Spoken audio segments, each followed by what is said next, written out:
Од 25 клуба кои што дале предлози за председател, 10 се воздржани, а 15 се за Јовица Угриновски.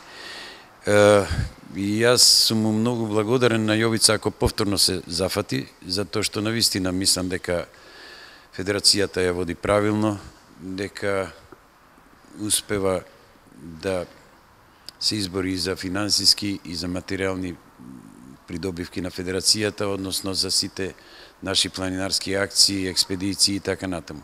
Тоа не е Федерација на пинг-понг спортови или тенис или не знам одбојка каде што нема опасности, каде што нема никакви ризици. Многу е деликатен планинарскиот спорт, секогаш е тоа некој предизвик, некој искушение и има и правила, доколку се придржуваме кон тие правила се би било безбедно, но често пати амбициите се над правилата, па ни се случуваат и несреќи. Од тие причини сметам дека Јовица и понатака е најсоодветен председател на оваа федерација. Односно, имаме и други предлози, но однапред се откажуваат. Не прифаќаат. Ето тоа е тоа. Имаме 3 предлога, но од 2 кои што беа предложени, однапред се откажа. Вика не прифаќаме. Ето тоа е тоа. Затоа е единствен кандидат. Според законот за здружение на граѓани и фондации, значи и ние ги прилагодивме нашите статути и во мојот клуб, јас сум председател на планинарскиот клуб Кораб, ги прилагодивме според тој закон, така да нема лимит, нема ограничување.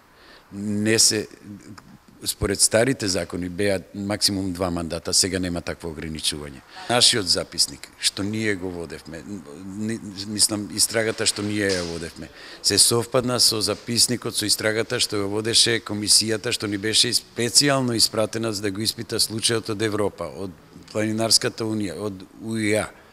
Тоа е единствена планинарска унија, најстара во Европа.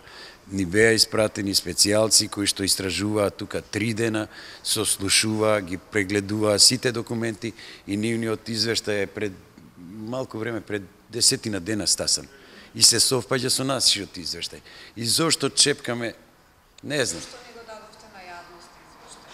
Зошто јавно не ги кажете? Па затоа што можете да го добиете горе во канцеларијата. Затоа што гледаме сето тоа да спласне веќе еднаш. Дали за Федерацијата нивната смрт е веќе затворен случај? Не е затворена тагата, не може да биде затворен случај. Ама од тој аспект, правен аспект е затворен случај.